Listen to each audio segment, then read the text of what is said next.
Hello students, welcome to physics class. Students, आज हम यहाँ पे बीएससी फाइनल ईयर का पेपर 2 स्टार्ट करेंगे, जो कि है हमारा nuclear physics, right. Nuclear physics के अंदर हमारी फर्स्ट यूनिट है आपकी nuclear structure and properties of nuclei, जिसके अंदर हमें न्यूक्लियस के बारे में डिटेल के अंदर पढ़ना है कि क्या है, कैसे आया है, राइट। और क्या-क्या इसके अंदर न्यूक्लियस के अंदर होता है, ये सारी चीज़ें हमें पढ़नी है। प्लस में हमें मास भी न्यूक्लियस का डिटरमाइन करना है, प्रॉपर्टी ऑफ न्यूक्लियाई पढ़ना है इसके अंदर। तो ये सारी चीज़ें हम इस यूनिट के अंदर कवर करेंगे। तो फर्स्ट लेक्चर के अंदर हम देखते हैं कि क्या-क्या पढ़ते हैं, ठीक है? स्टार्ट करते हैं। सबसे पहले तो हम अपने हिस्ट्री के साथ स्टार्ट करेंगे इसके अंदर कि कैसे ये आया था, राइट? इसके अंदर सबसे पहले आपके 1803 के अंदर डाल्टन आए थे, जिन्होंने बिलियर्ड बॉल मॉडल दिया था और इससे एटम के बारे में बताया था कि कोई भी चीज है जो स्मॉलेस्ट चीज आपकी ली जाएगी वो हमारे पास क्या होता है, एटम। यानी कि फादर ऑफ एटम किसको कहा जाता है, डाल्टन को कहा जाता है। और डाल्टन ने बिलियर्ड बॉल मॉडल से ही इसको बताया था 1803 में, राइट। उसके बाद हमारे पास आता है 1886 के अंदर गोल्डस्टीन आए थे।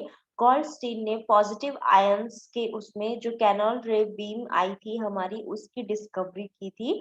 और ये जो बीम आपकी पॉजिटिव आयन की आपकी जो क्रिएट हुई थी वो आपकी हुई थी जो हमारे गैस डिस्चार्ज ट्यूब्स होते हैं। जैसे आप फाइनल यूनिट के अंदर भी पढ़ोगे, जो थर्ड यूनिट है आपकी, उसके अंदर भी आप इसको डिस्कस करोगे, गैस डिस्चार्ज ट्यूब्स क्या होती है, तो वहां पे हमें इसके बारे में पता चल जाएगा।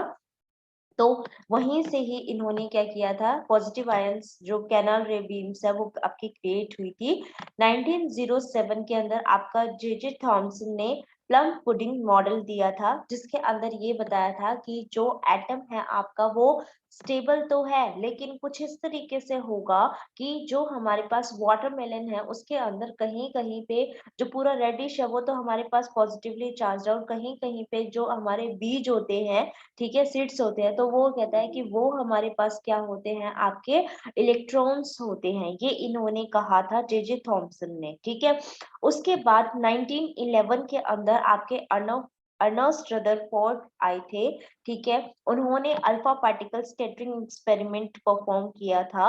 और इस एक्सपेरिमेंट के बाद इन्होंने ये कहा था कि जो हमारे पास बीचों बीच जो अल्फा पार्टिकल्स थे, जो आपका हीलियम था, वो जैसे ही हमारा गोल्ड फॉइल के ऊपर स्कैटर कर रहा था, तो वो एग्जैक्टली क्या हो रहा था, 180 डिग्री से डिफ्लेक्ट हो रहा था। इसका मतलब क्या हुआ कि जो हीलियम आयन यानी कि जो अल्फा पार्टिकल है, जो कि पॉजिटिवली चार्ज पार्टिकल है, वो आपका रिपल्स हो रहा है किसी पर्टिकुलर पोजीशन से। इसका मतलब वहां पे भी क्या है, पॉजिटिव चार्ज पार्टिकल्स होंगे।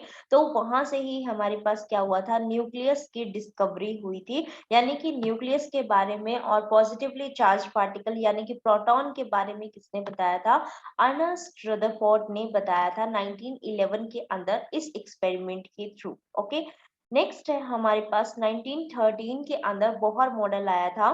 बोहर मॉडल के अंदर ये बताया गया था कि जो भी हमारे पास इलेक्ट्रॉन होते हैं वो ऐसे ही कहीं कहीं बिखरे नहीं होते हैं अपने, ठीक है। वो पर्टिकुलर इस रदरफोर्ड से ये तो पता चल गया था कि बीच में क्या है, आपका न्यूक्लियस है सेंटर के अंदर, और जिसमें पॉजिटिवली चार्ज पार्टिकल यानी कि प्रोटॉन होंगे, और साइड में क्या है, आपके इलेक्ट्रॉन्स है।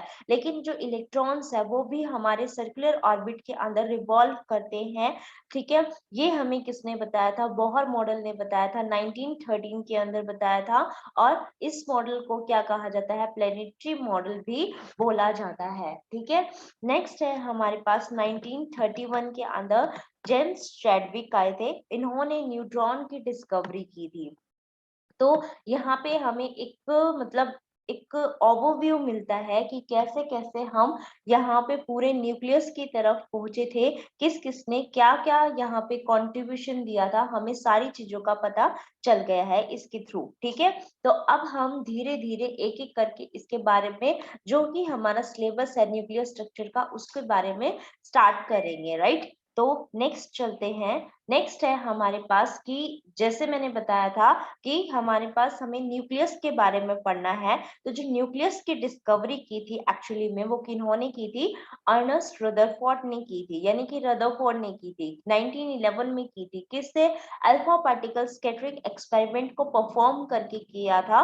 तो हमें यहाँ पे क्या करना है? अल्फा पार्टिकल स्कैटरिंग ही पढ़ना है। क्यों? क्योंकि हमें क्या करना है बेटा, साइज ऑफ न्यूक्लियाई जो है वो आपको कैलकुलेट करना है। अगर साइज ऑफ न्यूक्लियाई कैलकुलेट करना है तो वो हमें इसी एक्सपेरिमेंट से पता चल सकता है, इसीलिए हमें ये वाला एक्सपेरिमेंट परफॉर्म करना पड़ेगा। ठीक है, अब ये कहता है कि जो हमारे पास रदरफोर्ड थे उन्होंने एक लेड ब्लॉक लिया था, उसके अंदर अल्फा पार्टिकल का सोर्स प्लेस किया हुआ था। यहाँ पे उन्होंने कॉलीमेटर लगाया हुआ था और एक थिन गोल्ड फॉइल ली हुई थी। ओके बेटा, एक थिन गोल्ड फॉइल ली हुई थी और यहाँ पे क्या किया हुआ था, एक डिटेक्टर इन्होंने प्लेस किया हुआ है। तो जैसे ही जो लेड ब्लॉक के अंदर जो ये हमारा अल्फा पार्टिकल सोर्स है, यहाँ पे सपोज बिस्मिथ का रखा हुआ था, ये इसके साथ रिएक्शन करता है और अल्फा पार्टिकल्स जो है वो आपकी यहाँ से एमिट होती है, लेकिन हमें हर डायरेक्शन में नहीं चाहिए था।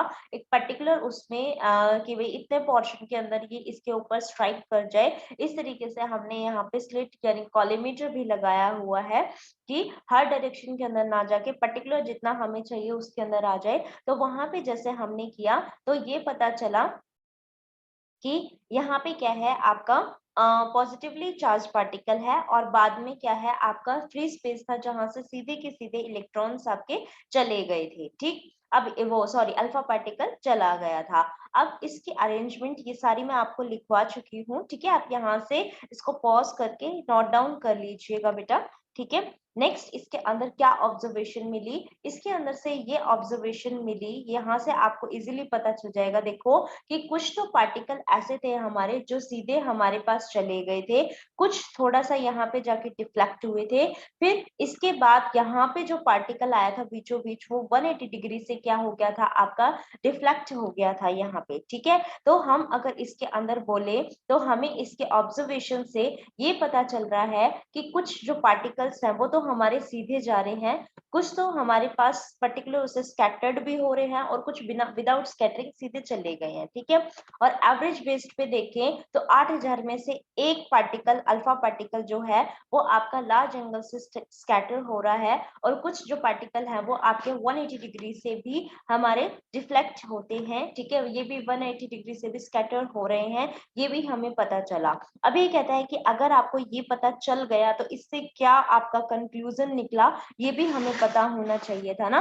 तो इससे हमें ये पता चला कि जो हमारे पास अल्फा पार्टिकल है जो हमारे स्ट्रेट जा रहे थे गोल्ड फॉइल के अंदर, वो हमारे क्या कर रहे हैं, जो हमारे स्ट्रेट जा रहे थे गोल्ड फॉइल के उसमें, वो हमारे पास यहाँ पे देखो ये जो रीजन है यहाँ पे जो स्ट्रेट चला गया, इसका मतलब यहाँ पे क्या था, फ्री स्पेस था। ठीक है, और यहाँ पे जो ये हमारे पास इससे टकरा रहा है और बाद में रिपल्स होके ये पीछे जा रहा है, तो यानी कि यहाँ पे क्या है, एक मैसिव सोर्स है, यानी कि एक पॉजिटिवली चार्ज पार्टिकल का सोर्स है और इसी पॉजिटिवली चार्ज पार्टिकल का जो आपका का पूरा बंडल है, इसको क्या बोला इन्होंने, न्यूक्लियस बोला था। ठीक है, तो इसी चीज को ही उन्होंने क्या बोला है कि जहां पे आपका सारा का सारा पॉजिटिवली चार्ज कंसंट्रेटेड है, इसी पॉजिटिव आपके सेंट्रल मैसिव रीजन को इन्होंने क्या बोला है, न्यूक्लियस ऑफ एटम बोला है। एटम का न्यूक्लियस इसी पार्ट को इन्होंने बोला है। ठीक है, अब इसके अंदर हमें ये चीज तो समझ में आ गई। अब क्या ध्यान देना है बेटा,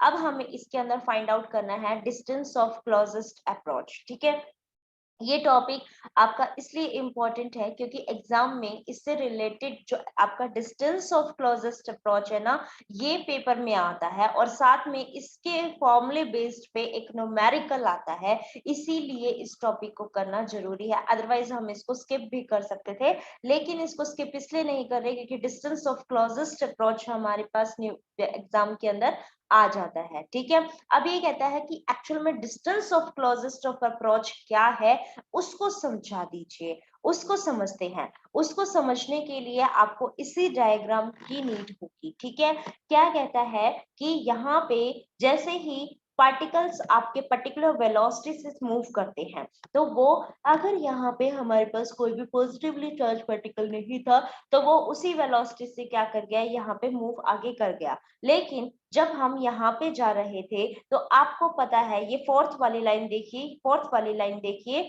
यहाँ पे क्या हुआ कि जैसे ही हम यहाँ पे जा रहे थे तो यहाँ पे क्या है, आपका हैवी पॉजिटिवली चार्ज है, क्योंकि अल्फा पार्टिकल जो होता है हीलियम है, जो कि एक पॉजिटिवली चार्ज पार्टिकल है। अगर मैं किसी पॉजिटिवली चार्ज पार्टिकल को दूसरे पॉजिटिव चार्ज पार्टिकल के पास रखूंगी, आपको पता है वो उसको रिपेल करेगा। अगर वो उसको रिपेल करेगा तो यहाँ पे जो मैं इस पार्टिकल की जो मेरी काइनेटिक एनर्जी थी वो मेरी क्या होगी, जिस वेलोसिटी से ये चल रहा था वो क्या हो जाएगी, धीरे धीरे जीरो कम होती जाएगी और एकदम से क्या हो जाएगी, जीरो हो जाएगी। और जब आपकी एनर्जी जीरो हो जाएगी वहां पे ही ये क्या करेगा, इसको रिपेल करना एकदम से स्टार्ट, रिपेल तो यहीं पे ही कर रहा है, तभी तो क्या हो रहा है, उसकी वेलोसिटी कम हो रही है ना, काइनेटिक एनर्जी कम हो रही है और एनर्जी कांस्टेंट रहती है। इसका मतलब क्या हुआ, काइनेटिक एनर्जी चेंज हो रही है मेरी पोटेंशियल एनर्जी में, ठीक है। यानी कि एक पॉइंट से उसको दूसरे पॉइंट में ले जाने के लिए जितनी आपकी एनर्जी इसके अंदर आपकी यूज हो रही है, तो ये कहता है कि यहाँ पे जो ये पार्टिकल था ये यहाँ कितना, मतलब ये न्यूक्लियस है, इसका सेंटर ये है, तो यहाँ से यहाँ जहां तक वो लास्ट जा पाया उस तक का जो डिस्टेंस है उसको हम क्या बोलते हैं, डिस्टेंस ऑफ क्लोजेस्ट अप्रोच। यानी कि कितना उसके पास तक वो जा पाया, उस डिस्टेंस को हम क्या बोलते हैं, डिस्टेंस ऑफ क्लोजेस्ट अप्रोच बोलते हैं, ठीक है। अगर हमें ये निकालना है तो इसका मतलब हम क्या लेके चल रहे हैं, एक अल्फा पार्टिकल ले रहे हैं, उसके पर्टिकुलर वी वेलोसिटी लेके चल रहे हैं, एक एटम लेके चल रहे हैं, उसका न्यूक्लियस ले रहे हैं, उसका एटॉमिक नंबर जेड लेके चल रहे हैं। और ये एक्सपेरिमेंट जो मैंने परफॉर्म किया ये गोल्ड फॉइल के ऊपर कर रखा था। गोल्ड फॉइल का जो एटॉमिक नंबर होता है वो 79 होता है, ठीक है। अब ये कहता है कि अगर इस तरीके से है तो जो अल्फा पार्टिकल है और जो गोल्ड फॉइल का जो न्यूक्लियस है, क्योंकि ये गोल्ड फॉइल भी मेरा पॉजिटिवली चार्ज पार्टिकल, यहाँ पे पता चल गया कि ये न्यूक्लियस है, पॉजिटिवली चार्ज पार्टिकल है। और जो आपका अल्फा है वो भी क्या है, एक पॉजिटिवली चार्ज पार्टिकल है, तो ये एक दूसरे को रिपेल कर रहे हैं, तो यहाँ पे हमारा कोलम्बिक रिपल्सिव फोर्स जो है वो एग्जिस्ट कर रहा है। अगर वो एग्जिस्ट कर रहा है तो हमारे पास क्या हो जाएगा, coulombic force is equal to 1/4 pi epsilon naught charge on the one particle into charge on the another upon में डिस्टेंस बिटवीन देम, ठीक है। तो यहाँ पे आर मैंने इन दोनों के बीच का डिस्टेंस ले लिया है और आपको मैंने बताया है कि जो हमारे पास एटम का न्यूक्लियस होता है उसके अंदर एक्चुअली में क्या है, आपके इलेक्ट्रॉन है, और जो एटम का न्यूक्लियस है उसके अंदर आपके पास प्रोटॉन और न्यूट्रॉन होते हैं, राइट। लेकिन अगर चार्ज देखा जाए, क्योंकि आपका चार्ज के फॉर्म में बता रहे हो, तो चार्ज हमारा न्यूट्रॉन का 0 होता है, सारा का सारा चार्ज किसकी वजह से है, प्रोटॉन की वजह से है। तो प्रोटॉन की वजह से ही सारा चार्ज है इसके ऊपर, इसका मतलब जो आपके नंबर ऑफ प्रोटॉन्स हैं वही हमारे पास एटॉमिक मास को रिप्रेजेंट कर रहे हैं, ठीक है। तो हम एक तरह से ये बोल सकते हैं कि जो हमारे पास प्रोटॉन है, नंबर ऑफ प्रोटॉन्स तो हमारे पास जेड हो जाएगा, लेकिन उसके ऊपर जो चार्ज होता है प्रोटॉन के ऊपर वो प्लस ही होता है, तो टोटल जो चार्ज हो जाएगा वो प्लस जेड ही हमारे पास हो जाता है, राइट। तो यहाँ पे ये तो प्लस जेड तो आपका किसकी वजह से हो गया, न्यूक्लियस की वजह से हो गया। और जो हमारे पास अल्फा पार्टिकल है वहां पे क्या है, आपका जेड कितना है, 2 है, क्योंकि मैंने बताया था कि अल्फा पार्टिकल क्या है, आपका हीलियम होता है, 2He4 होता है। तो यहाँ पे जेड की वैल्यू कितनी है, 2 हो गई, और इलेक्ट्रॉनिक चार्ज प्रोटॉन के ऊपर प्लस ही होता है, इसी वजह से ये कितना हो जाएगा, 2E हो जाएगा। तो जो आपका फोर्स है, कोलम्बिक फोर्स है, वो आपका कितना हो जाएगा, 1/4 pi epsilon not ZE 2E upon में आर स्क्वायर, ठीक है। लेकिन हमें ये पता है कि जैसे जैसे ये इसके पास में जाता जा रहा है वैसे वैसे ही वहां पे क्या हो रहा है, आपकी काइनेटिक एनर्जी डिक्रीज कर रही है, और एक पॉइंट पे आपका क्या हो रहा है, यहाँ पे ये 0 हो रहा है। तो यहाँ से आपका न्यूक्लियस के बीच का यहाँ का डिस्टेंस ही क्या है, डिस्टेंस ऑफ क्लोजेस्ट अप्रोच है। और जहाँ पे ये आपका डिक्रीज होता जा रहा है वहां पे पोटेंशियल एनर्जी भी आपकी इंक्रीज होती जा रही है, क्योंकि टोटल एनर्जी कंजर्व्ड रहनी चाहिए, ठीक है।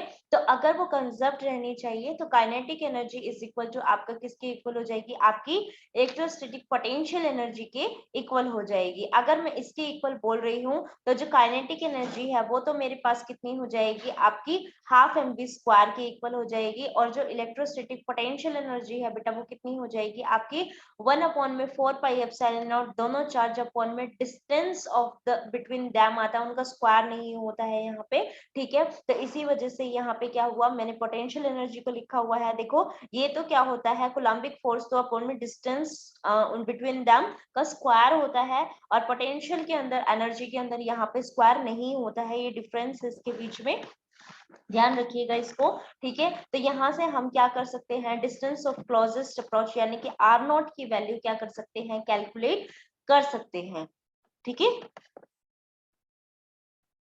तो यहाँ पे आपने क्या किया, आर नॉट को कैलकुलेट कर दिया है। अब हमें क्या करना था, हमें अपने एक्सपेरिमेंट के कॉरेस्पॉन्डिंग उसका साइज निकालना था कि कितना उसका न्यूक्लियस का एक्चुअल में जो डिस्टेंस आया है वो आर नॉट यानी कि रेडियस कितनी है। अगर रेडियस पता चल जाए तो हम उसकी क्या कर सकते हैं, पूरा का पूरा डायमीटर भी कैलकुलेट कर सकते हैं, ठीक है। तो अगर हमें क्या करना है, यहाँ पे रेडियस फाइंड आउट करनी है, तो इस रिलेशन के अंदर आप जेड की वैल्यू पुट करिएगा 1/4 पाई एप्सिलॉन नॉट, तो आप सभी को पता है 9 × 10⁹ होता है, 2 एज इट इज रहेगा। जेड गोइलफॉइल के लिए आपका कितना हो जाएगा, 79, ठीक है। ई क्या है, यहाँ पे इलेक्ट्रॉनिक चार्ज है जिसकी वैल्यू 1.6 × 10⁻19 कूलाम होता है, यहाँ पे पुट करिएगा। एम क्या लेना है, अल्फा पार्टिकल का लीजिएगा क्योंकि वही आपने मूव करवाया है और उसी की ही वेलोसिटी जाएगी। तो यहाँ पे रदरफोर्ड एक्सपेरिमेंट ने जो आपकी वेलोसिटी ली है अल्फा पार्टिकल की, वो है आपकी 2 × 10⁻7 मीटर पर सेकेंड ली हुई है, राइट बेटा। जब इन सब चीजों को आप यहाँ पे पुट करते हो तो आपके पास जो साइज आया है यानी कि जो डिस्टेंस ऑफ क्लोजेस्ट अप्रोच आया है, जो रेडियस आपके पास आई है वो कितनी आई है, 10⁻14 मीटर की आई है, ठीक है। इसका मतलब ये जो आपके पास था, ठीक है, ये कितना ऑर्डर का आया है, 10⁻14 ऑर्डर का, -14 ऑर्डर का आया है, 10⁻14 ऑर्डर, ठीक है, -14 ऑर्डर, मैं दोबारा बोल रही हूँ 10⁻14 ऑर्डर का आया है, ठीक है। उसके बाद ये तो इस एक्सपेरिमेंट से पता चला था। अदरवाइज अगर हम बोले कि आपका साइज ऑफ न्यूक्लियस कितना है, तो वो हमारे पास फर्मी ऑर्डर का आता है, कितने ऑर्डर का आता है, फर्मी ऑर्डर का आता है, ठीक है। तो यहाँ पे आपका रदरफोर्ड एक्सपेरिमेंट कंप्लीट होता है। अब उन्होंने ये बताया कि अब तुमने रदरफोर्ड से ये तो बता दिया कि न्यूक्लियस क्या चीज है और उसका साइज क्या होता है, लेकिन भैया ये तो बताओ न्यूक्लियस में भरा क्या क्या होता है, यानी कि किस चीज से वो मिलके बना होता है, ठीक है। तो जब तक हमारे पास न्यूट्रॉन की डिस्कवरी नहीं हुई थी, 1932 में चैडविक के द्वारा न्यूट्रॉन की डिस्कवरी हुई थी, लेकिन जब तक 1932 नहीं आया था उससे पहले आपका प्रोटॉन और इलेक्ट्रॉन ही माना जाता था कि आपके न्यूक्लियस के अंदर भी क्या है, प्रोटॉन और सॉरी हाँ न्यूक्लियस के अंदर क्या है, प्रोटॉन और इलेक्ट्रॉन ही है, यही माना जाता था। अब ये कहता है कि इलेक्ट्रॉन और प्रोटॉन के बारे में कैसे पता चला, ये हमें कैसे बताना है, ये देखिएगा। ये कैसे पता, ये ऐसे पता चला आपका कि जब इन्होंने रेडियो एक्टिव न्यूक्लियाई लिया था, उसके अंदर से जब बीटा डिके हुआ था, बीटा डिके के अंदर क्या होता है, बीटा पॉजिटिव और एक बीटा नेगेटिव डिके होता है। बीटा नेगेटिव डिके के अंदर इलेक्ट्रॉन एमिट होते हैं, बीटा पॉजिटिव डिके के अंदर आपके प्रोटॉन एमिट होते हैं, राइट। तो अगर हम बीटा नेगेटिव डिके लेके चलते हैं तो बीटा नेगेटिव डिके के अंदर हमारे पास क्या हुआ, इलेक्ट्रॉन्स वहां से एमिट हुए थे, तब हमें पता चला इलेक्ट्रॉन तो एग्जिस्ट करते हैं वहां पे, ठीक है। उसके बाद इन्होंने क्या किया, एटॉमिक मास स्पेक्ट्रम लिया, एटॉमिक मास स्पेक्ट्रम से भी इनको ये पता चला कि हमारे पास वहां पे क्या है, आपके जो हमारे प्रोटॉन होते हैं वो भी न्यूक्लियस के आपके अंदर है, यहाँ से ये पता चला था। फिर उसके बाद ये हुआ कि जो एटम है पूरा का पूरा वो तो न्यूट्रल है। अगर न्यूट्रल है इसका मतलब क्या हुआ कि जितने नंबर ऑफ प्रोटॉन्स है उतने ही नंबर ऑफ इलेक्ट्रॉन्स भी वहां प्रेजेंट थे। इसका मतलब क्या हुआ कि एटम के अंदर न्यूट्रॉन के बारे में तो कहीं डिस्कशन ही नहीं था, क्योंकि न्यूट्रॉन की डिस्कवरी ही नहीं हुई थी। दैट मीन्स हमारे पास जो भी चीज थी वो सारी की सारी किसके अंदर थी, हाफ उसमें न्यूक्लियस के अंदर प्रेजेंट थी, इलेक्ट्रॉन भी प्रेजेंट था और आपका प्रोटॉन भी प्रेजेंट था। ठीक है, उसके बाद लेकिन बोहर जब आया था, बोहर ने ये कहा था इलेक्ट्रॉन्स मूव भी करते हैं। इसका मतलब क्या हुआ कि आधे इलेक्ट्रॉन मेरे बाहर मूव भी कर रहे हैं और न्यूक्लियस के अंदर भी है। ठीक है, और प्रोटॉन मेरे न्यूक्लियस के अंदर थे ही। इसका मतलब यहाँ तक मेरे पास ये बात आई है, करेक्ट। उसके बाद देखो इन्होंने ये कहा कि लेकिन जो इलेक्ट्रॉन की एग्जिस्टेंस है न्यूक्लियस के अंदर उसके बारे में कुछ ऐसे तथ्य आए हैं जिससे हमें ये पता चला कि न्यूट्रॉन के जो हमारे पास न्यूक्लियस है उसके अंदर इलेक्ट्रॉन तो एग्जिस्ट ही नहीं करेगा, वहां से ये पता चला। ठीक है, अब ये कहता है कौन कौन से ऐसे पॉइंट्स है जिससे ये पता चला कि न्यूट्रॉन के जो हमारा न्यूक्लियस है उसके अंदर आपका इलेक्ट्रॉन एग्जिस्ट नहीं करता, कौन कौन से ऐसे पॉइंट है। तो उन्होंने ये कहा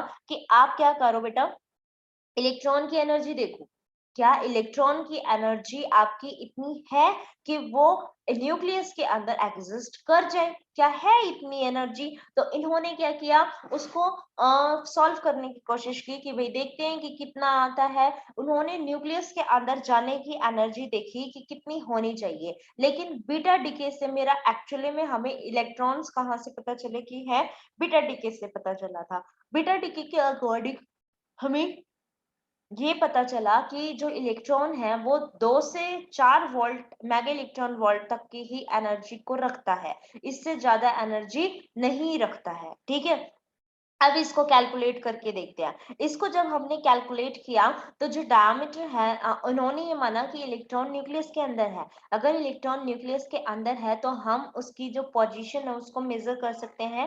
हमने अनसर्टेनिटी का कॉन्सेप्ट लिया है, वहां पे अगर मेजरमेंट इन पोजीशन करें उसके अनसर्टेनिटी निकालें तो डेल एक्स की वैल्यू कितनी हो जाएगी आपकी, जितना डायमीटर ऑफ न्यूक्लियस है उतनी ही हो जाएगी। तो उसकी वैल्यू कितनी है आपकी 2 × 10⁻⁴ मीटर है। अब ये कहता है हेजनबर्ग अनसर्टेनिटी प्रिंसिपल निकाल दो, वहां से हम क्या करेंगे, इसका मास निकाल सकते हैं, है ना, कि कितना इसका होना चाहिए। ठीक है, एनर्जी निकाल सकते हैं वहां से। तो यहाँ से हम पी की वैल्यू निकाल लेते हैं, क्यों, क्योंकि हमारे पास जो एनर्जी है उसका रिलेशन होता है रिलेटिविस्टिक केस में √p²c² प्लस में m0 का स्क्वायर c⁴, लेकिन m0 जो m0c² है वो हमारे पास जो एनर्जी की इलेक्ट्रॉन की एनर्जी है वो बहुत कम होती है पीसी के कॉरेस्पॉन्डिंग, तो वो हमारा कैंसिल आउट हो जाएगा, ओनली पीसी की ही इक्वल हो जाएगा। तो यहाँ से मेरे को पी निकालना था, इसीलिए मैंने हेजनबर्ग अनसर्टेनिटी रिलेशन को यूज किया है ना। तो हमें पता है हेजनबर्ग अनसर्टेनिटी प्रिंसिपल कितना होता है, डेल एक्स डेल पी की इक्वल होता है, जो कि हमारा एच कट के इक्वल है। तो यहाँ से डेल पी की वैल्यू कितनी हो जाएगी, H cut by del X के इक्वल हो जाएगा। एच कट को हम H by 2 pi into del X लिख सकते हैं।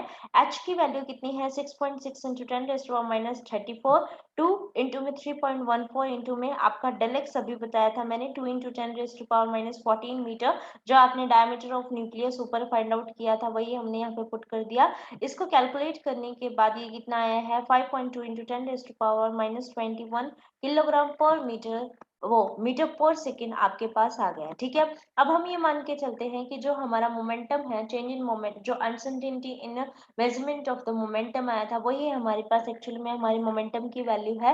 तो जो हमने कैलकुलेट करी थी वही आ गई, और मैंने बताया था इसके अंदर हमारी जो m0c² है वो बहुत छोटा है। ठीक है, इस पीसी के कॉरेस्पॉन्डिंग, तो ये पूरा p²c² ही बच जाएगा, अंडर रूट में करेंगे तो ये आपका पीसी आ जाएगा।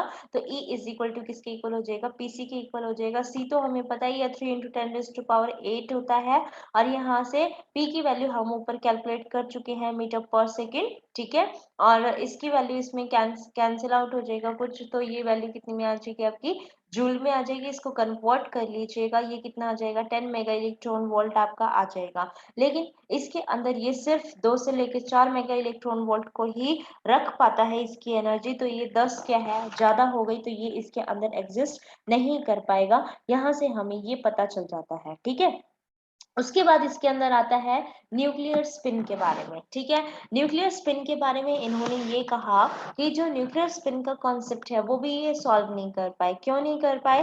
देखो, इस वजह से नहीं कर पाए कि ये कहता है कि सपोज इन्होंने क्या किया, नाइट्रोजन का केस ले लिया। ठीक है, पहले मैं इसको एक बार थोड़ा सा आपको करके दिखा देती हूँ ताकि इससे आपको समझ में आ जाए। मैं एक केस ले रही हूँ, ड्यूट्रॉन का केस ले लेते हैं क्योंकि नाइट्रोजन का थोड़ा बड़ा हो जाता है। ठीक है, ड्यूट्रॉन का केस ले लेते हैं। ड्यूट्रॉन के केस के अंदर कितना होता है? 1H2। ठीक है, ड्यूट्रॉन ये होता है।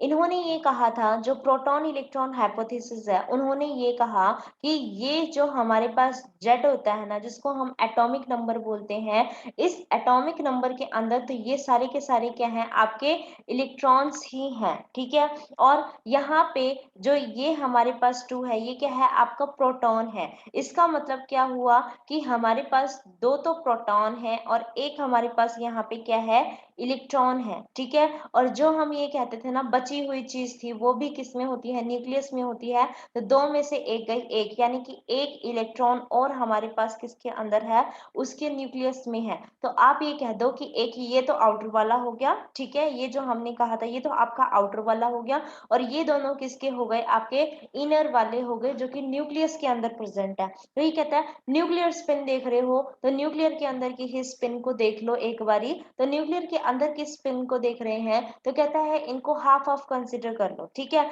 हाफ हाफ कंसिडर करोगे तो ये कितना हो जाएगा? 2 into में कितना हो जाएगा? आपका हाफ।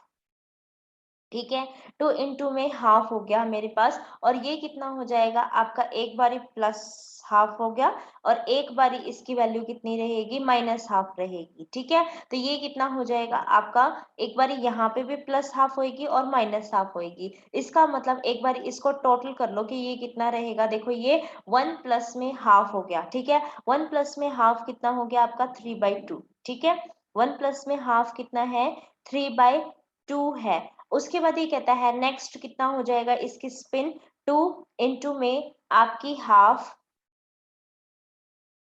ठीक है, और ये कितनी हो सकती है मेरी? माइनस हाफ हो सकती है। ये मेरी स्पिन, इलेक्ट्रॉन की स्पिन कितनी जा सकती है? माइनस हाफ जा सकती है। तो यानी कि ये कितना हो गया? 1 - हाफ। 1 - हाफ करूंगी तो मेरे पास कितना आएगा? अगेन हाफ आ जाएगा। मैं सिर्फ किसका रिजल्ट बता रही हूँ? न्यूक्लियस का बता रही हूँ। ये जो इलेक्ट्रॉन एक्स्ट्रा यहाँ पे आया था, जो कि मेरे पास किस में है? एटॉमिक नंबर में है। मैं उसके बारे में बात नहीं कर रही, जो रिवॉल्व कर रहा है उसके बारे में नहीं, मैं जस्ट किसके बारे में बात कर रही हूँ? न्यूक्लियस के अंदर जो है उसके बारे में बात कर रही हूँ। अभी तक मुझे ये पता चला कि प्रोटॉन इलेक्ट्रॉन हाइपोथेसिस से कि जो प्रोटॉन है वो तो है ही अंदर उसके न्यूक्लियस के। ठीक है, क्योंकि पॉजिटिवली चार्ज पार्टिकल था, वो तो होना ही था। लेकिन इसके माइनस में इसका जो सब्ट्रैक्शन करते हैं तो भी हमारे पास कोई एक चीज निकलती है जिसको हम एक इलेक्ट्रॉन बोल रहे हैं यहाँ पे। तो ये भी मेरा इलेक्ट्रॉन किस में है? आपका न्यूक्लियस के अंदर ही है। ये बोला जा रहा था प्रोटॉन इलेक्ट्रॉन हाइपोथेसिस में। ठीक है, उसके बाद ये कहता है ऐसे ही इसकी स्पिन को भी मैं क्या कर दूं? प्लस हाफ कर दूं, और इसकी स्पिन को माइनस कर दूं, तो यहाँ पे मेरे पास क्या आ जाएगा? माइनस हाफ हो रहा जाएगा, और एक और दोनों नेगेटिव आ जाएंगे, तो यहाँ पे कितना आ जाएगा मेरे पास? माइनस के 3/2। तो इसका मतलब जो ड्यूट्रॉन का केस है, वहां पे जितनी भी स्पिन निकली सारी कैसे निकली है? आपकी हाफ इंटीग्रल की फॉर्म में निकली है। लेकिन जब एक्सपेरिमेंटली परफॉर्म किया गया ड्यूट्रॉन को, तो वो कैसा आया आपका? सिर्फ इंटीग्रल मल्टीपल आया है, हाफ की फॉर्म में नहीं आया है। ऐसा ही इन्होंने किसके फॉर्म में बोला था? न्यूट्रॉन के केस के अंदर, नाइट्रोजन के केस के अंदर बोला था। जो नाइट्रोजन है हमारा, वो कितना है? 7 and 14 है यहाँ पे। ठीक है, इसके अंदर कहता है कि इनके टोटल करेंगे तो ये कितना हो गया आपका? 21 हो गया। इसका मतलब 21 के कॉरेस्पॉन्डिंग अगर मैं यहाँ पे स्पिन निकालने लगूं, तो वो भी मेरे पास क्या आएगी? आपकी हाफ इंटीग्रल, क्योंकि 21 क्या हो गया एक तरह से इसमें और उसमें हो गया, तो वो भी कैसा आ रहा है? आपका हाफ इंटीग्रल की फॉर्म में आ रहा है। तो ये कह रहा है कि हाफ इंटीग्रल की फॉर्म में अगर ये आ रहा है तो वो तो हमारे पास फिर गलत आ रहा है, क्योंकि इसके केस के अंदर भी ये कैसा होता है? आपका इवन जो मतलब हाफ इंटीग्रल नहीं आता, ओनली इंटीग्रल मल्टीपल की स्पिन आती है। इसका मतलब क्या हुआ, ये भी हम यहाँ पे सॉल्व नहीं कर पाए, इस फैक्ट को भी यहाँ पे नहीं बता पाए। ठीक, नेक्स्ट हमारे पास जो फैक्ट है वो है आपका nuclear magnetic moment. Nuclear magnetic moment जो आपका दिया जाता है बहुत, ये न्यूक्लियर मैग्नेटॉन से, ये आपकी इसकी वैल्यू होती है EH/4πm। ठीक है, एटॉमिक के अंदर मैं इसको डिराइव करवा चुकी हूँ। ठीक है, इसीलिए मैंने यहाँ पे इसका फॉर्मूला पूरा एज इट इज यूज किया है, EH/4πm। ठीक है, यहाँ पे जो पूरा का पूरा खेल है वो बेटा मास का है। ठीक है, क्योंकि और सारी क्वांटिटीज आपकी फिक्स है। इलेक्ट्रॉनिक चार्ज E भी आपका फिक्स है, H प्लैंक्स कांस्टेंट भी फिक्स है, 4 भी फिक्स है, और पाई की वैल्यू यानी कि 3.14 भी फिक्स है। जो वेरिएबल है वो सिर्फ m है, यानी कि मास। मास इलेक्ट्रॉन का ले रही हूँ, प्रोटॉन का ले रही हूँ या न्यूट्रॉन का ले रही हूँ, सारी चीज क्या कर देगा, इसकी जो न्यूक्लियर मैग्नेटॉन है इसकी वैल्यू को चेंज कर देगा।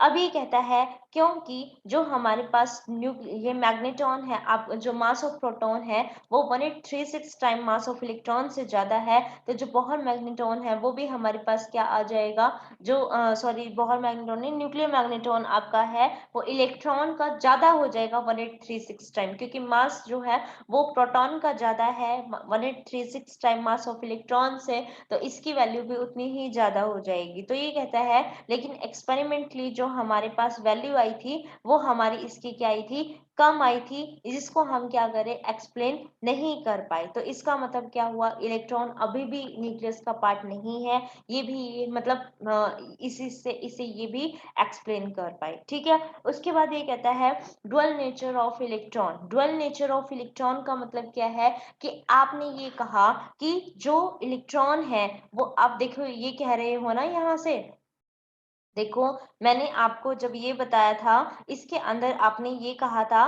कि आधे जो स्पिन है आपकी इससे पहले, हाँ इसी में ही बताया था ना, देखो ये रहा, इससे ये बताया कि प्रोटॉन तो उसमें न्यूक्लियस के अंदर है ही, एक तो मैं रिवॉल्व करवा रही हूँ, एक तो मैं रिवॉल्व करवा रही हूँ, और एक इलेक्ट्रॉन को यूं भी तो कह रही हूँ कि वो न्यूक्लियस के अंदर है। तो ये तो इसका डुअल नेचर हो गया कि आधे तो इलेक्ट्रॉन मेरे न्यूक्लियस के अंदर हो सकते हैं और आधे इलेक्ट्रॉन में कह रही हूँ न्यूक्लियस के अंदर नहीं हो सकते। ऐसे कैसे भाई, इलेक्ट्रॉन तो इलेक्ट्रॉन है, जो प्रॉपर्टी शो कर रहा है, अगर वो नहीं एग्जिस्ट कर सकता न्यूक्लियस के अंदर तो वो नहीं करेगा ना, वो न्यूक्लियस के अंदर नहीं एग्जिस्ट कर सकता तो नहीं करेगा। ऐसे कोई होएगा कि आधे कर रहे हैं आधे नहीं कर रहे हैं, ऐसे नहीं होएगा। ठीक है, तो इसका मतलब क्या हुआ, ये सारे फैक्ट्स आपके ये शो कर रहे हैं कि इलेक्ट्रॉन मेरा एग्जिस्ट नहीं कर सकता किसके अंदर, आपके न्यूक्लियस के अंदर। हम ऐसा नहीं बोल सकते कि इलेक्ट्रॉन मेरा न्यूक्लियस के अंदर है। ठीक है, उसके बाद देखो क्या है यहाँ पे, अब हम लेके चलते हैं प्रोटॉन न्यूट्रॉन थ्योरी लेके चलते हैं। जब हम प्रोटॉन न्यूट्रॉन थ्योरी लेके चलते हैं तब हमारे चैडविक ने न्यूट्रॉन की डिस्कवरी कर दी थी, और अब हम क्या कर रहे हैं, उन्हीं के फैक्ट देखेंगे कि कैसे हम बता सकते हैं कि न्यूट्रॉन मेरा एग्जिस्ट, जो न्यूक्लियस है उसमें मेरा प्रोटॉन और न्यूट्रॉन होता है। ठीक है, इलेक्ट्रॉन तो है ही नहीं, ये तो हम बता ही चुके हैं, न्यूट्रॉन है ये बताना बाकी है। प्रोटॉन तो मेरा है ही न्यूक्लियस के अंदर, क्योंकि रदरफोर्ड अल्फा पार्टिकल स्कैटरिंग ने बता दिया था, लेकिन न्यूट्रॉन भी है क्या, ये कौन बताएगा, ये हमें यहाँ से जो हमारे और नीचे फैक्ट्स आ रहे हैं यहाँ से पता चला कि ये मेरा न्यूक्लियस के अंदर एग्जिस्ट कर रहा है। ठीक है, ये यहाँ से पता चलेगा। अब ये कहता है कि अगर यहाँ से पता चलेगा तो भाई कौन कौन से फैक्ट्स आपने इसमें लिए हैं, बताओ जरा। हम ये कहेंगे हमने वही फैक्ट्स लिए हैं जो इलेक्ट्रॉन जो था इनसाइड द न्यूक्लियस वो एग्जिस्ट नहीं करता, उसके लिए जो जो फैक्ट्स लिए थे। अब इसके लिए करके देखते, अगर ये वेरीफाई कर जाता है तो इसका मतलब ये मेरा इसके अंदर है। ठीक है, अब ये कहता है कि अगर है तो पहले एनर्जी वाला कॉन्सेप्ट देखो, एनर्जी वाला अगर वेरीफाई कर रहा है तो कह देना भाई होता है। ठीक है, अब देखो, जब भी हमारे पास न्यूट्रॉन का जब इसमें जहां से एमिट होता है तो उसकी जो एनर्जी है वो 938 मेगा इलेक्ट्रॉन वोल्ट होती है। न्यूट्रॉन की जो एनर्जी है वो 938 इलेक्ट्रॉन वोल्ट आपकी, वो सॉरी मेगा इलेक्ट्रॉन वोल्ट की फॉर्म में आपकी होती है। ठीक है, तो 938 टू 939 भी बोल सकते हैं, कहीं कहीं में आपको 939 भी मिलेगा। ठीक है, 938 आपका यूजुअली प्रोटॉन के लिए और 939 आपका न्यूट्रॉन के लिए बोला जाता है। ठीक है, तो यहाँ पे 939 कर लीजिएगा आप, 939 मेगा इलेक्ट्रॉन वोल्ट, ठीक है। अभी ये कहता है कि अगर आपकी 939 मेगा इलेक्ट्रॉन वोल्ट थी, आप इसके लिए निकाल के देखो, ठीक है। इसके लिए हमने इसको निकाला, तो ये हमारे पास कितनी आ रही है, देखो डेल एक्स तो वही रहेगा जो हमारे पास वहां पे था, और जो आपकी एनर्जी है वो under the root of P square C square plus में एम नॉट स्क्वायर सी की पावर 4 है। सारी वैल्यूज आपको पता है, मास भी पता है, सी की वैल्यू भी पता है, पी की वैल्यू आप निकाल चुके हो, सी अगेन आपको पता है, सारी वैल्यूज को पुट कर दीजिएगा, और जो ऑर्डर आया है वो 10⁻³ मेगा इलेक्ट्रॉन वोल्ट आया है, और जो न्यूट्रॉन की होती है वो 938 मेगा इलेक्ट्रॉन वोल्ट है। तो ऑर्डर मेगा इलेक्ट्रॉन वोल्ट के अंदर है, तो ये आपका क्या कर रहा है, उसको जस्टिफाई कर रहा है कि ये इसके अंदर क्या है, आपका एग्जिस्ट कर रहा है, और ज्यादा डिफरेंस भी नहीं है, क्योंकि एक तो होता है बिल्कुल कम में कम की देखी जानी, ठीक है। ये बहुत ज्यादा हो जाती है 938, और उसमें 1000 भी बहुत ज्यादा में है। तो जब लार्ज अब इनफाइनाइट है, इनफाइनाइट में अगर थोड़ी वैल्यू हम कम भी कर देना कोई फर्क नहीं पड़ता। इसी तरीके से इसके केस में भी यही वाली बात हो गई है। अब वो तो हमारे पास 10 में से 2 या 4 कर पा रहा था, तो उसको हमने ये बोल दिया कि नहीं होएगा, ठीक है। और यहाँ पे क्योंकि 1000 के उसमें ये भी अप्रोक्सीमेटली 1000 ही जा रहा है, इसीलिए हम इसके अंदर क्या कह सकते हैं कि बहुत ज्यादा है, तो कंपेरेबली क्या हो गई, इक्वल उसमें हो गई, तो ये क्या हो गया, हमारा एग्जिस्ट कर जाएगा, ठीक है। न्यूक्लियर स्पिन का केस इसके अंदर लिया, तो न्यूक्लियर स्पिन का कॉन्सेप्ट भी हमारे पास इससे क्या हो गया, वेरीफाई हो जाता है। वेरीफाई कैसे होगा, ये देखो यहाँ पे हमने क्योंकि ये कहा है कि ड्यूट्रॉन का ही केस लेके चल लो, ड्यूट्रॉन का केस लेके चल रहे हैं, तो ये हमारे पास 1H2 हो गया, ठीक है। अब हमारे पास क्या हो गया, न्यूट्रॉन की डिस्कवरी हो गई है, न्यूट्रॉन की डिस्कवरी हो गई है, तो यहाँ पे अब हमें ये पता चल गया कि ये जो एटॉमिक नंबर है ना, ये तो हमारे पास क्या है, प्रोटॉन होता है, और इतने ही नंबर ऑफ इलेक्ट्रॉन्स होंगे, ठीक है, क्योंकि हमें एटम भी स्टेबल दिखाना है। इसका मतलब ये जो जेड है, ये हमारे पास जो जेड है, ये हमारे पास क्या है, नंबर ऑफ प्रोटॉन, यानी कि ये तो एक है, पी ही है, ठीक है। और जो हमारे पास ये क्या है, एटॉमिक मास होता है। जब एटॉमिक मास में से आप एटॉमिक नंबर को सब्ट्रैक्ट करते हो तो न्यूट्रॉन आता है, तो ये हमारे पास कितना हो गया, 1 न्यूट्रॉन हो गया, और हमारे पास 1 ही क्या है, प्रोटॉन है। अगर 1 ही प्रोटॉन है, 1 ही न्यूट्रॉन है, तो वैल्यू कितनी हुई, स्पिन तो हाफ रहेगी, इसकी कितनी हो जाएगी, प्लस हाफ और माइनस हाफ कर देंगे, यानी कि प्लस माइनस हाफ इसकी स्पिन और प्लस माइनस हाफ इसकी स्पिन। अगर प्लस माइनस हाफ इसकी स्पिन कर रहे हो, तो एक बार इसको क्या कर लो, प्लस का कंसिडर कर लो, एक बार प्लस का कंसिडर कर लो दोनों को। अगर दोनों को प्लस का कंसिडर कर रहे हैं, तो हाफ प्लस हाफ कितना हो गया, 1 आ गया, हाफ प्लस हाफ कितना आ गया, 1 आ गया, ठीक है। फिर ये क्या कर रहे हैं, एक इसको प्लस का कंसिडर कर रहे हैं, अब की क्या कर रहे हैं, माइनस का कंसिडर कर रहे हैं, तो प्लस और minus, plus half minus half कितना हो गया, 0 हो गया। फिर मैंने क्या किया, माइनस का कंसिडर कर लिया इसको, ठीक है, और इसको प्लस वाला कंसिडर कर लिया, ठीक है। तो ये प्लस और ये माइनस दोबारा से क्या कर देगा, उसको 0 बना देगा। फिर दोबारा वाले में मैंने क्या किया, इसको भी माइनस का कंसिडर कर लिया, और इसको भी क्या कर लिया, माइनस का कंसिडर कर लिया, तो माइनस हाफ कितना हो गया, माइनस का 1 हो गया, ठीक है। अब एक्सपेरिमेंटली ये पता चला था कि जो ड्यूट्रॉन होती है उसकी स्पिन कितनी होती है, +1 होती है। तो यहाँ से तो ये पता चल रहा था कि +1 तो कहीं आ ही नहीं रहा, तो इसका मतलब तो ये वाला फैक्टर तो बिल्कुल ही गलत था, ठीक है। और यहाँ पे +1 तो मेरे पास आ रहा है, इसका मतलब मैं कह सकती हूँ ना कि अब जो कॉन्सेप्ट चल रहा है वो ठीक चल रहा है, क्योंकि एक तो आपने ये कहा था कि जो न्यूक्लियर स्पिन है वो आपकी इंटीग्रल मल्टीपल की फॉर्म में आनी चाहिए, तो इंटीग्रल मल्टीपल की फॉर्म में तो मेरी आ रही है, ठीक। और ऊपर से जो ड्यूट्रॉन की स्पिन है वो +1 होती है, तो यहाँ से मेरे पास +1 वैल्यू भी आ रही है, औरों को निग्लेक्ट कर दो भाई, औरों को निग्लेक्ट कर दो, +1 तो आपके पास आ ही रही है। तो इसका मतलब क्या हुआ कि मैं यहाँ से बता सकती हूँ कि मेरी ये सारी चीजें क्या कर रही है, मेरी एग्जिस्ट कर रही हैं, मतलब इसमें न्यूट्रॉन जो है वो कॉन्सेप्ट बिल्कुल क्लियर है, ठीक है भाई ये वाला। फिर उसके बाद कहता है magnetic moment of for neutron है, वो भी हमारे पास क्या कर रहा है, यहाँ पे सेटिस्फाई हो रहा है।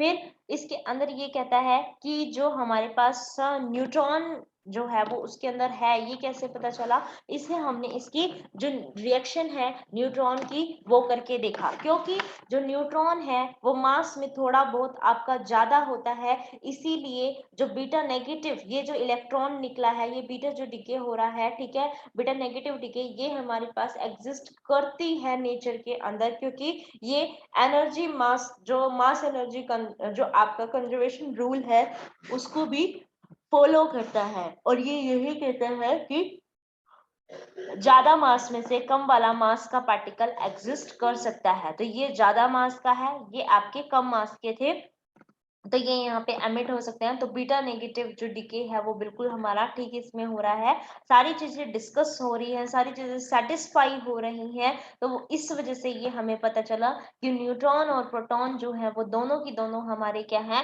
कॉन्स्टेंट्स ऑफ न्यूक्लियस है, यानी कि न्यूक्लियस के अंदर होते हैं। करेक्ट है, ठीक है। अब नेक्स्ट उस पे चलते हैं, जो कि हमारी क्या है, basic properties of atomic nuclei. क्या है? Basic properties of atomic nuclei. Basic properties of atomic nuclei से आपको क्या पता चलता है कि सबसे पहले हमें क्या करना है, इनकी प्रॉपर्टीज देखनी है, जैसे चार्ज कितना है, मास कितना है, डेंसिटी कितनी है, स्पिन कैसी होती है, पैरिटी कैसी है, यानी कि वेव फंक्शन से रिलेटेड चीजें हमें और जानना है इसके अंदर। ठीक, अब कुछ प्रॉपर्टीज आज कर लेते हैं, कुछ प्रॉपर्टीज को हम कल डिस्कस कर लेंगे, ठीक है। तो कुछ प्रॉपर्टीज हैं उनको डिस्कस कर लेते हैं, ठीक है, फिर नेक्स्ट लेक्चर के अंदर सेकंड प्रॉपर्टी को, मतलब जो और रिमेनिंग प्रॉपर्टीज हैं उनको, और जो हमारे रिमेनिंग टॉपिक्स हैं उनको डिस्कस करेंगे, ठीक।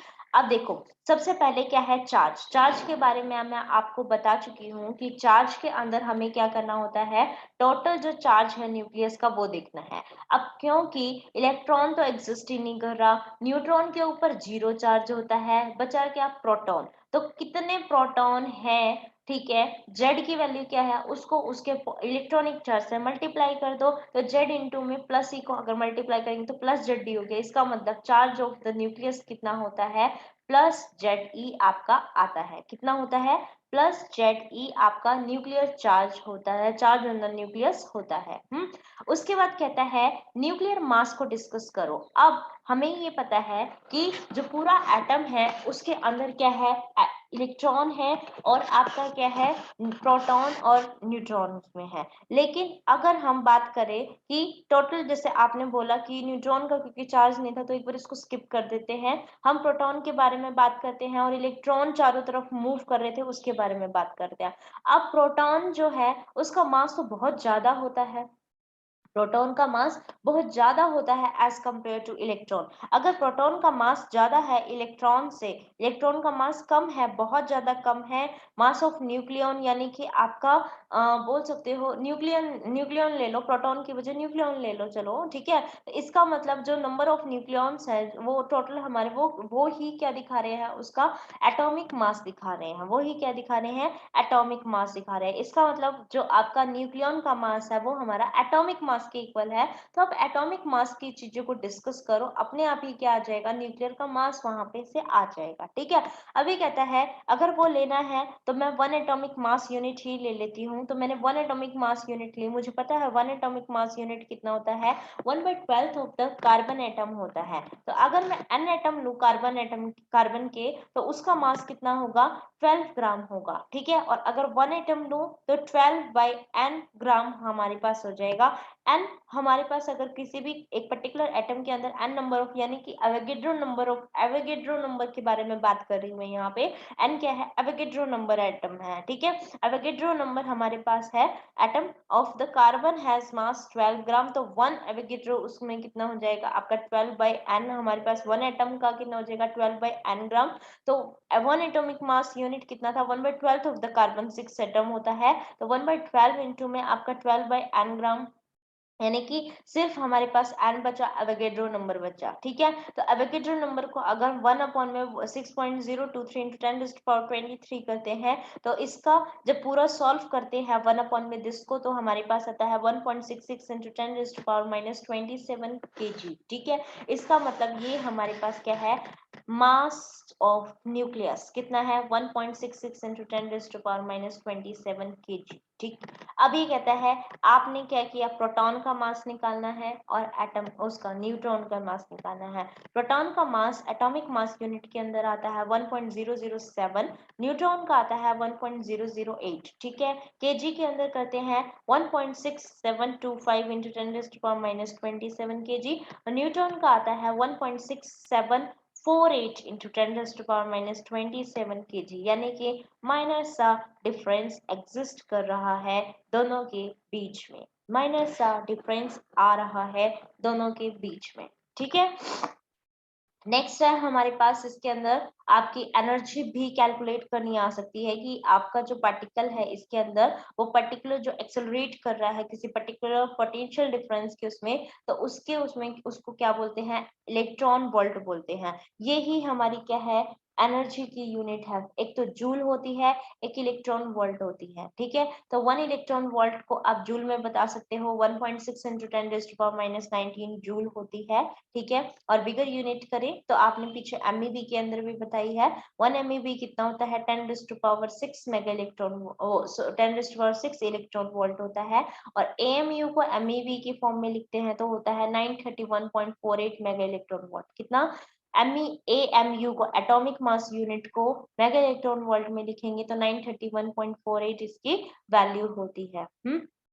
उसके बाद यहाँ पे हमारे पास आता है आपका न्यूक्लियर साइज के बारे में। न्यूक्लियर साइज के बारे में अगर हम बात करें तो हमने पीछे देखा था कि सारा का सारा हॉल जो आपका न्यूक्लियस है वो आपके एटॉमिक मास के ऊपर है, और जो न्यूक्लियस हमने लिया हुआ है वो हमारे पास कैसा है, स्फेरिकल है। तो वॉल्यूम ऑफ द स्फीयर हमारे पास क्या होगा, हमारे एटॉमिक मास के डायरेक्टली प्रोपोर्शनल हो जाएगा।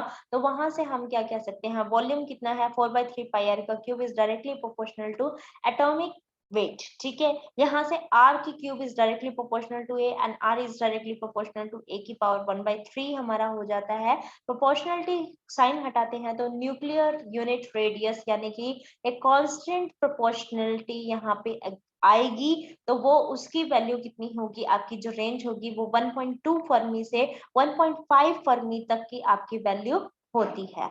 ठीक है, तो ये वैल्यू आपकी बहुत ज्यादा इंपॉर्टेंट है। r is equal to R naught A की पावर 1/3, जो कि हमारी क्या बताती है, न्यूक्लियर का साइज बताती है। ठीक, फिर नेक्स्ट है हमारे पास न्यूक्लियर डेंसिटी। अगर मैं न्यूक्लियर डेंसिटी के बारे में बात करती हूँ तो हमें पता है कि डेंसिटी क्या है, मास पर यूनिट वॉल्यूम। तो यानी कि न्यूक्लियर डेंसिटी कितना होगा, mass of the nucleus upon में volume of the nucleus. Volume of nucleus तो आपको पता ही, अभी ऊपर आपने किया था। ठीक है, तो 4/3 पाई आर का क्यूब हो जाएगा। मास ऑफ न्यूक्लियस कितना हो जाएगा, मास ऑफ न्यूक्लियन इंटू में नंबर ऑफ न्यूक्लियॉन्स कितने थे टोटल, जब मल्टीप्लाई होंगे वहीं से ही हमारे पास क्या आएगा, मास ऑफ न्यूक्लियस आएगा। जब हम अब यहाँ पे मास नंबर ऑफ न्यूक्लियॉन्स हो तो नहीं है जितने की हमारे पास एटॉमिक वेट होता है। ठीक है, तो यानी कि एटॉमिक वेट ही यहाँ पे आ जाएगा, और मास ऑफ न्यूक्लियॉन आपने अभी पीछे निकाला था 1.66 इंटू 10⁻⁻27, ये हमने यहाँ पे वैल्यू पुट कर दी। जब ये पूरा सॉल्व करते हैं तो हमारे पास इसका जो ऑर्डर निकलता है वो 10⁻17 किलोग्राम पर मीटर क्यूब में आ रहा है। ठीक है, 10⁻17 kg पर मीटर क्यूब, यानी कि मीटर क्यूब के बारे में आपका डिस्टेंस उसमें मीटर में आपने जो ले रखा है उसके बारे में आप बात कर रहे हो तो ऑर्डर कितना है 10⁻17। लेकिन अगर पर न्यूक्लियॉन के बारे में बात करते हो तो न्यूक्लियॉन के बारे में बात करेंगे तो इसका जो ऑर्डर आता है बेटा वो 10⁻44 आता है। ये थोड़ा सा यहाँ से कट गया है और इसको लिख लीजिएगा, इसका ऑर्डर कितना है 10⁻44। जब न्यूक्लियॉन के बारे में बात कर रहे हैं तो 10⁻44 ऑर्डर का है। ठीक है, उसके बाद हमारे पास यहाँ पे आती है पैरिटी। ठीक है, 8 प्रॉपर्टीज है, 8 में से 5 हमने कर ली है, 3 और है वो आपको नेक्स्ट वीडियो के अंदर मैं करवा दूंगी। ठीक है, तो अब आती है आपके पास पैरिटी। पैरिटी क्या होता है कि अगर कोई भी फंक्शन है मेरा वेव फंक्शन, ठीक है, उसके कोऑर्डिनेट्स को चेंज करते हैं तो जो उसके स्पेशल वेव फंक्शन है उसके अंदर जो हमारे पास चेंजेस आते हैं या नहीं आते हैं वो ही हमारा क्या होता है, पैरिटी बताता है। ठीक है, तो ये कहता है कि अगर चेंज आ जाता है उसको इवन ऑड पैरिटी बोलते हैं, चेंज नहीं आता तो उसको इवन पैरिटी बोलते हैं। ठीक है, उसको क्या बोलते हैं, इवन पैरिटी बोलते हैं। जैसे कि आपके पास यहाँ पे क्या है,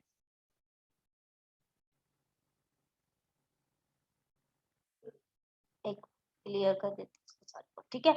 आपके पास क्या था, वेव फंक्शन था साई, ठीक है। साई के कोऑर्डिनेट्स आपने लिए हुए हैं एक्स वाई जेड, ठीक है। इसमें मैं क्या कर रही हूँ कि जो मेरे स्पेस के कोऑर्डिनेट्स है एक्स वाई जेड, उनको मैं क्या कर रही हूँ, इनवर्ट यानी कि नेगेटिव डायरेक्शन में लेके चल रही हूँ। तो नेगेटिव डायरेक्शन में लेने के बाद भी साई की कोई फंक्शन है, उसका कोई वैल्यू तो हो गई। सपोज मैंने क्या ले रखा है, इसको ले रखा है cos of x, cos x ले लिया मैंने, ठीक है। मैंने कोई फंक्शन था साई, साई को मैंने cos ऑफ एक्स ले लिया है। अब ये कहता है अगर cos ऑफ एक्स है, एक्स को मैंने चेंज कर दिया माइनस ऑफ एक्स में। आपको पता है अगर एक्स को आपने बेशक से माइनस ऑफ एक्स में चेंज कर दिया तो cos माइनस ऑफ एक्स तो कितना होता है, cos ऑफ एक्स ही होता है। इसका मतलब अगेन आपको रिजल्ट में कितना मिला, साई ही मिल गया, ठीक है। तो इस टाइप के उसको क्या बोलते हैं, इवन पैरिटी बोलते हैं। लेकिन अगर मेरे पास फंक्शन क्या होता, x cos ऑफ x होता, अगर फंक्शन होता है x cos ऑफ x, तो ये तो हमारे पास पॉजिटिव बन गया, लेकिन ये वाला x तो है, ये तो माइनस में होता है। इसका मतलब हमारे पास जो रिजल्ट आ रहा है x को माइनस x में चेंज करने के बाद वो रिजल्ट मेरा माइनस ऑफ साई करके जा रहा है। इसका मतलब जो स्पेशल वेव फंक्शन है वो आपका क्या हो गया, स्पेशल पार्ट जो है आपका वेव फंक्शन का वो क्या हो गया, आपका चेंज हो गया है। उसको हम क्या बोलते हैं, ऑड पैरिटी बोलते हैं, ठीक है। तो ये आपके पास किसका डिस्कशन था, आपके इवन पैरिटी का और ऑड पैरिटी का, ठीक है। इसको हम जो बोलते हैं वो -1 की पावर l, इससे भी दिखाते हैं। पैरिटी को किससे दिखाते हैं, -1 की पावर l से भी आपका दिखाते हैं। l क्या है, आपका ऑर्बिट का नंबर है। जैसे आपके पास s p df, ये जो आपके पास आते हैं, इनके अंदर पर्टिकुलर आपको l की वैल्यू पता है। s के लिए कितने होती है, l की 0 होती है, इसके लिए 1 होती है, इसके लिए आपकी 2 होती है, इसके लिए कितनी होती है, आपकी 3 होती है, ठीक है। इसका मतलब अगर मैं यहाँ पे l की वैल्यू को 0 करती हूँ, किसी भी चीज की पावर 0 यानी कि 1, यानी कि s ऑर्बिट जो होगा वो आपका हमेशा क्या है, इवन पैरिटी रहेगा, ठीक है। p इज इक्वल टू 1 होता है, -1 की पावर +1 करूंगी तो -1 ही तो रिजल्ट आएगा, ठीक है। इसका मतलब क्या हुआ कि +1 करने के बाद भी आपके पास जो रिजल्ट आया वो किस में आ गया, -1 में आ गया। इसका मतलब ये कैसा है, ऑड पैरिटी हो गई, ठीक है। फिर मैं 2 पुट करती हूँ, -1 का स्क्वायर कर दिया, -1 इंटू -1, माइनस माइनस प्लस हो गया। इसका मतलब रिजल्ट अगेन पॉजिटिव है, तो ये कैसा है, आपका इवन पैरिटी है, ठीक है। अगेन ये कैसा हो जाएगा, ऑड पैरिटी हो जाएगा। तो इससे हम क्या बता सकते हैं, अपने पैरिटी के बारे में यहाँ पे डिस्कस कर सकते, पैरिटी के बारे में सारी चीजों को बता सकते हैं, ठीक है। तो यहाँ पे आपका पैरिटी तक का जो टॉपिक है वो मैंने आपका कंप्लीट करवा दिया है। आप पैरिटी तक का क्या कर दोगे, अपना कंप्लीट करके आएंगे, ठीक है। पैरिटी तक का बेटा आप लोग कंप्लीट कर लीजिएगा।